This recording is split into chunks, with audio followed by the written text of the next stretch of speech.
ప్రియ శ్రోతలారా, నా యొక్క యూట్యూబ్ ఛానల్ను వీక్షిస్తూ ఆలకిస్తున్నటువంటి నా ప్రియ ఆప్తులారా, మీ అందరికీ కూడా ఒక మంచి శుభవార్తను తెలియజేయబోతున్నాను. ఈరోజు అంశం ఏమిటంటే, ఈనాటి అంశము మంచి రోజులు ఎప్పుడు వస్తాయి. ఏంటి? మంచి రోజులు ఎప్పుడు వస్తాయి. ఈ బాధ ఎప్పుడు తీరుతుంది, ఈ కష్టం ఎప్పుడు ముగుస్తుంది అని మన హృదయం ఎన్నోసార్లు ప్రశ్నిస్తుందండి. అంతే కదా? ఈ బాధలు ఎప్పుడు తీరుతాయి, ఈ కష్టం ఎప్పుడు ముగుస్తుందని మన హృదయం చాలాసార్లు ప్రశ్నిస్తూ ఉంది. కానీ దేవుని వాక్యం స్పష్టంగా చెప్తూ ఉంది. కీర్తనకారుడు 9వ అధ్యాయం 10వ వచనంలో, నిరీక్షించు వారిని యెహోవా విడిచిపెట్టడు. ఏంటంటే, నిరీక్షించు వారిని యెహోవా విడిచిపెట్టడు. మంచి రోజులు మన గడియారం ప్రకారం రావు. గడియారం చూస్తూ ఉంటాము. మంచి రోజులు మన గడియారం ప్రకారం మనకి రావు, దేవుని సమయం ప్రకారం వస్తవి.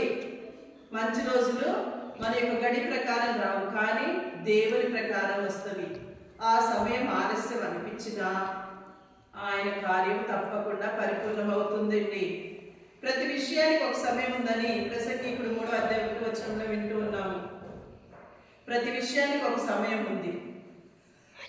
ఈ రోజు నీకు కన్నీళ్లు ఉంటే రేపు ఆనందం తప్పక వస్తూ ఉంది.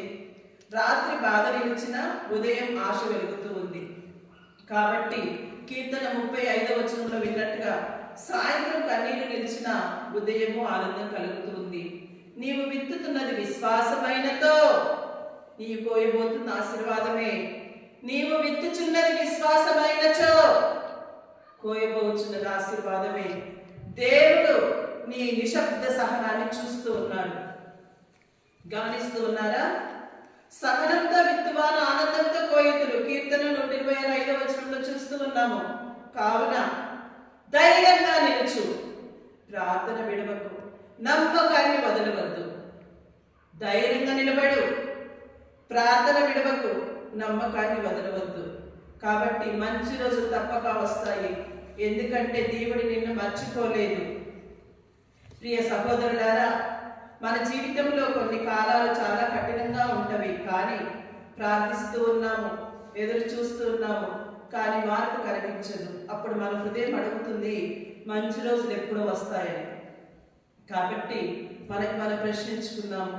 నీ ఎదురు చూపు వృధా కాదు, నీ సహన బలహీనత కాదు.